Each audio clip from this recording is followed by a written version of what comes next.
نے بار بار کی ہے. قصور والی بات قصوروار ٹھہری. اور آپ کو عجیب بات بتاؤں، وہ کلا حضرات ذرا اس پر بھی غور کریں کہ 48 گھنٹے کے بعد ان کو پتا چلا کہ میں نے یہ بات کہی ہے.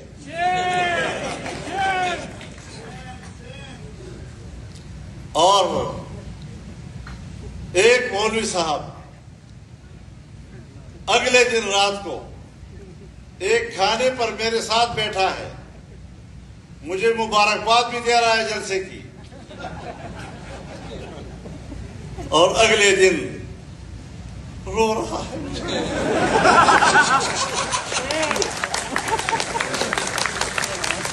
48 گھنٹے کے بعد اس کو پتا چلا.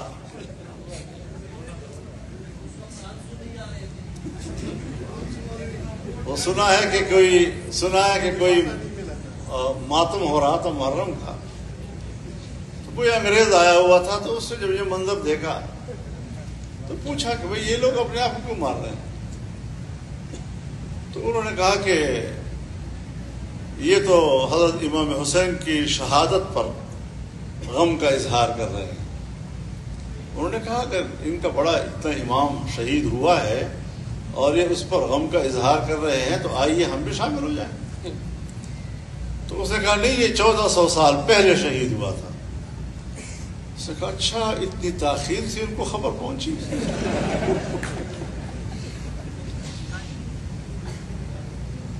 تو یہ ہوتی ہے بدنیتی. اور مجھے افسوس یہ ہے کہ میرے خلاف بدنیتی پر مبنی ایک جملے کی غلط تشریح کر کے قوم کو گمراہ کرنے کی کوشش کی گئی، عوام کو گمراہ کرنے کی کوشش کی گئی، اور ہمارے میڈیا کو گمراہ کرنے کی کوشش کی گئی، اور شہداء کے خاندانوں کو گمراہ کرنے کی کوشش کی گئی. میں ان کو بتانا چاہتا ہوں کہ صرف ہم ہیں، الحمدللہ صرف ہم ہیں جنہوں نے ایک سے زیادہ مرتبہ جلسوں میں یہ بات کہی ہے کہ اگر میری فوج پر خدا سخت وقت نہ لائے، میرے ملک پر خدا برا وقت نہ لائے، ورنہ جب میری فوج اپنے ملک کی دفاع کرے گی تو ان میرے فقیروں کو اپنے ساتھ مورچے میں شانہ بشانہ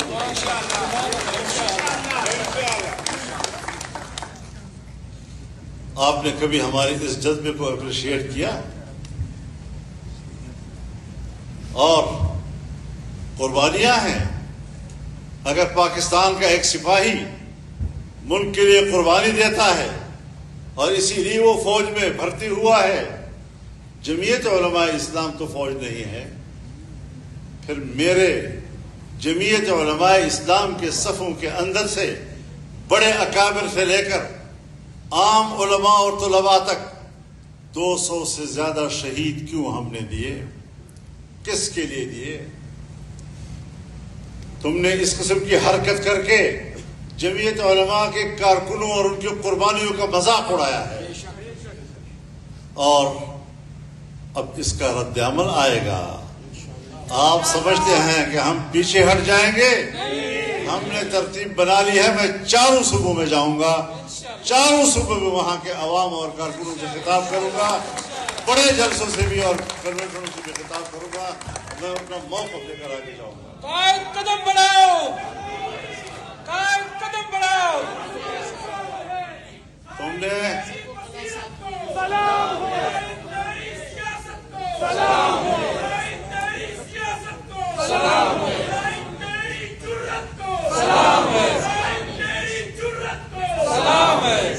تم نے میرے علماء کو شہید کیا.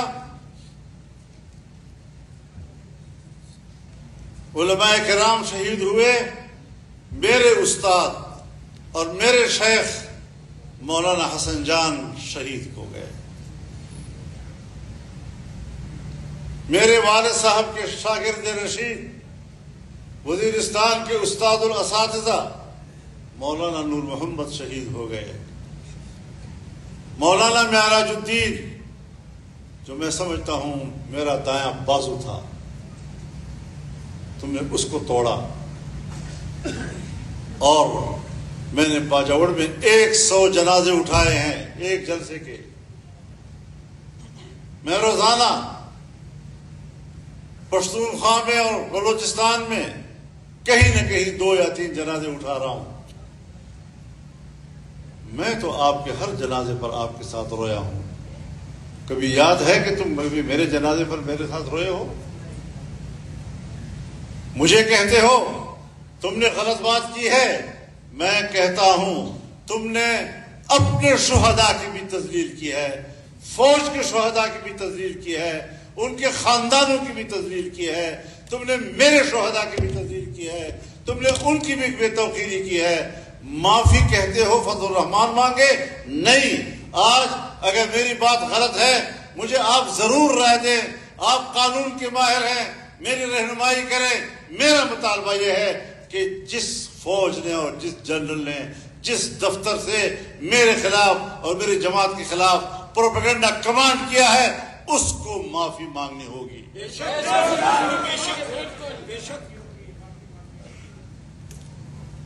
ہم نے ایسی کوئی کچی گولیاں نہیں کھیلی، بھروسہ تم نے توڑا تھا، مگر خود کو سزا یوں دی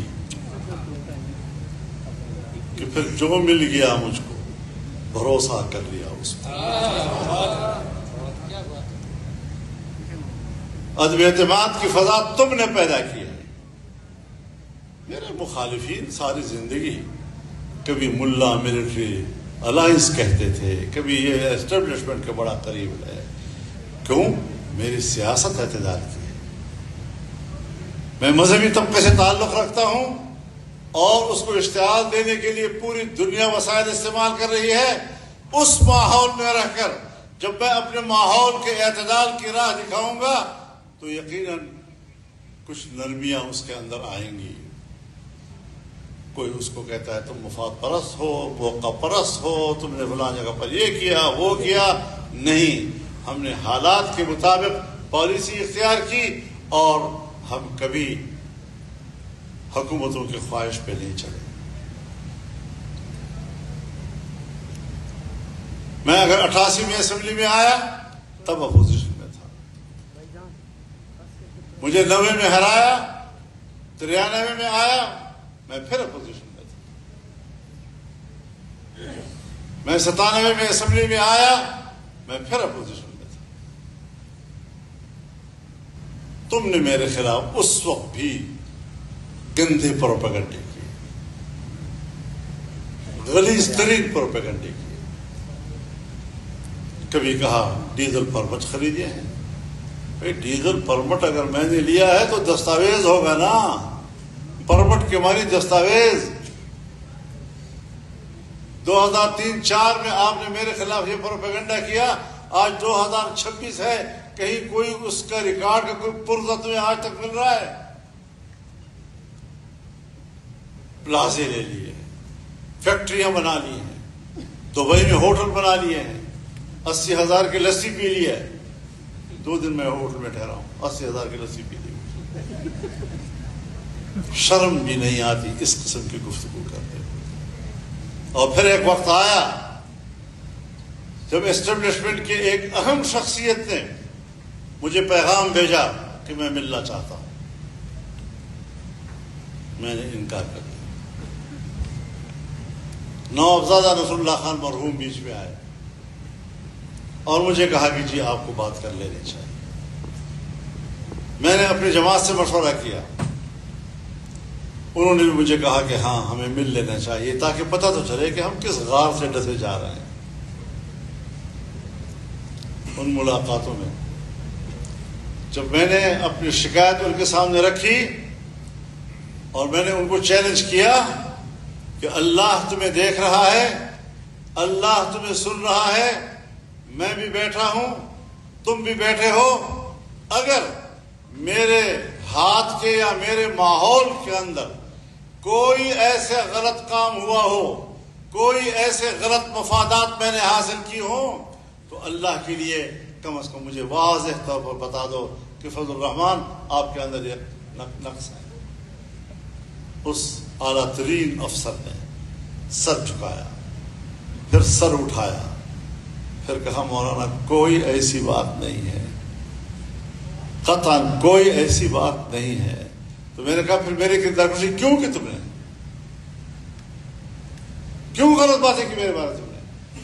جواب سنیے حضرات، وکلاء حضرات، میں کنسرن کوارٹرز کو ہدایات دے دوں گا، انشاءاللہ آئندہ ایسا نہیں ہوگا. This was the response of that very important personality. میں کنسرن کوارٹرز کو ہدایات دے دوں گا، آئندہ ایسا نہیں ہوگا. تو میں نے کہا جی آپ نے تو کہہ دیا کہ ہم نے جو بولا جھوٹ بولا، غلط بولا، اور آئندہ میں ہدایات دے دوں گا، ایسا نہیں ہوگا. لیکن میرا دعویٰ تو اپنی جگہ برقرار ہے کہ تم نے الیکشن میں دھاندلی کرائی ہے، اور حکمران جو بھی بنے گا دھاندلی سے بنے گا. سو آج میرا سوال یہ ہے کہ دھاندلیوں سے بنی ہوئی حکومت ہمیں قبول نہیں ہے. تم کس بات میں لوگوں کو الجھا رہے ہو؟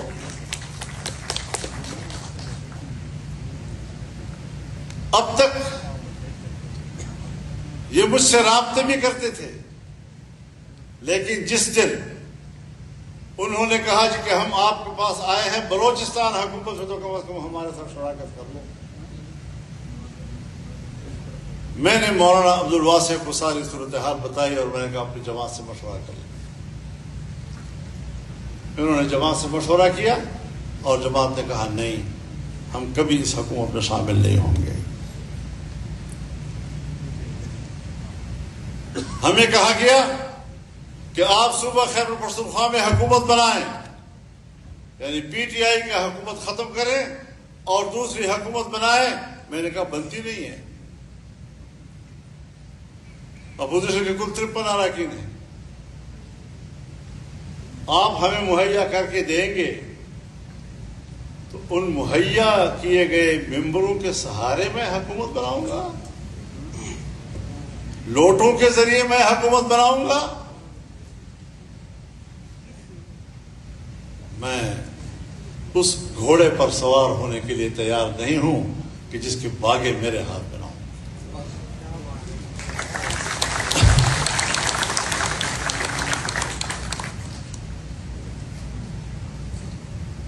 تو میرے محترم دوستو، مسئلہ یہ ہے کہ میری تقریر اول سے آخر تک آپ قوم کو کیوں نہیں سناتے؟ میری پارلیمنٹ کی تقریر آپ قوم کو کیوں نہیں سنا رہے؟ پارلیمنٹ ایک مشترکہ ادارہ ہوتا ہے، حکومت کا ممبر، اپوزیشن کا ممبر یہ کولیگ ہے. یہ کیا بات ہے کہ حکومتی اراکین کی بات عوام تک پہنچے اور جب ہماری باری آئے تو ہمیں آف کر دیں، میری بات قوم نہ سنے؟ تم میں ہمت ہے میری بات، میں نے کوئی گالیاں نہیں دی تمہیں، میں نے کوئی بد اخلاقی کی زبان نہیں استعمال کی، میں نے آپ کا موقف، اپنا موقف اس کا تقابل کیا ہے. میں نے آپ کے موقف کو غلط کہا ہے، اپنے موقف کو دلائل کے ساتھ پیش کیا ہے. جب میں معقول گفتگو کرتا ہوں اور میں قوم کے سامنے اپنی بات دلائل سے پیش کرتا ہوں، میری بات آخر آپ قوم تک کیوں نہیں پہنچانے دے رہے؟ اب قوم تک تو پہلے نہیں پہنچ رہی تھی، پھر جو اسمبلی بلڈنگ کے اندر چیمبرز میں ٹی وی لگے ہوتے ہیں اور ان چیمبرز میں جو لوگ بیٹھے ہوتے ہیں وہ جب میری تقریر سنتے ہیں تو اس کو بھی بند کر دیا. اب صرف ایوان کے اندر کے لوگ سن رہے ہیں. تو میں نے کہا یہ تو میں نے آپ سے کہا تھا نا کہ آپ ایک ان کیمرہ اجلاس تو بلائیں تاکہ ہم دیکھیں کہ پاکستان کہاں کھڑا ہے.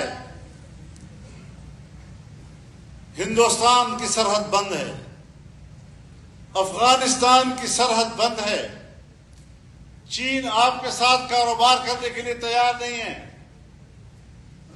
اور جب آپ نے درخواست دی پرسوں ترسوں کہ آپ کی جو پاکستان میں 170 ارب ڈالر کی انویسٹمنٹ تھی اور جو ہم پورا نہیں کر سکے، سو آپ مہربانی کریں اور وہ 170 ارب ڈالر ہمیں معاف کر دیں، چائنا نے مسترد کر دیا آپ کی درخواست کو۔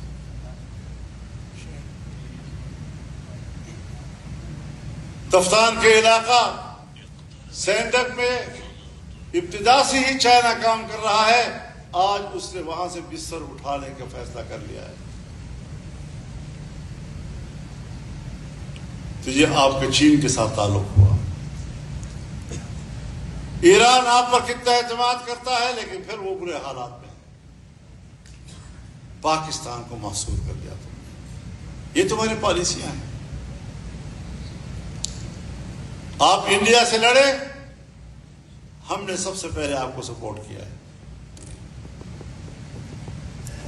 آپ نے امریکہ اور ایران کے درمیان مفاہمت کی بات کی، ہم نے سپورٹ کیا کہ ہم خطے میں امن کے عمل کو ترجیح دیں گے، لیکن ہماری رضامندی کے باوجود آپ آ رہے ہیں اور جا رہے ہیں اور آ رہے ہیں اور جا رہے ہیں اور آ رہے ہیں اور جا رہے ہیں، وہ گلہری کی طرح کہ میری آڑیاں جاڑیاں ویک۔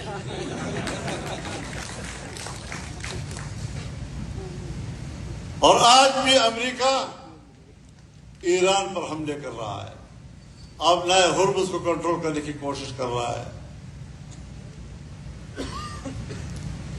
تو جب امریکہ نے میرے سپہ سالار کو تھپکایا، یو آر ویری گڈ مین اور ویری گڈ مین، تو اس وقت تک گڈ مین تھا جب ہمارے جھنڈوں کے نیچے ان کے جہازوں نے ہرمز کو عبور کیا، اور یہ فائدہ اٹھانے کے بعد جب ہم گھر واپس آئے تو ایران پر پھر دوبارہ ہم نے شروع کر دی۔ اب آپ کچھ کردگی تو نکالے نا، بتائیں تو صحیح نا۔ افغانستان کے سر آپ کی سرحد بند ہے، ملک محصور ہے، اشیاء کی قلت ہو رہی ہے، اور اب آپ ناراض کس بات پر ہوئے ہیں کہ میں نے کہا کہ ہم لشکر نہیں بنائیں گے۔ آپ قبیلوں سے کہہ رہے ہیں جگہ جگہ پر کہ تم لشکر بناؤ اور لڑو، ہم نے کہا کہ نہیں، یہ عوام کی ذمہ داری نہیں ہے، اس کے لیے آپ ہیں، آپ ہی بھرتی ہوتے ہیں، پیٹی باندھتے ہیں، لیکن پھر بھی پاکستان کے عوام نے آپ کو اخلاقی طور پر سپورٹ کیا ہے، آپ عوام کو جنگ میں جھونکنا چاہتے ہیں۔ تو پھر میں بتانا چاہتا ہوں، آپ مشرقی پاکستان میں تم نے عوام سے کہا کہ تم لشکر بناؤ، تو البدر بنا، الشمس بنا، اس نے پاکستانی فوج کے شانہ بشانہ لڑائی لڑی۔ آج بھی وہ دشمنی برقرار ہے یا نہیں عوامی لیگ اور جماعت اسلامی کی؟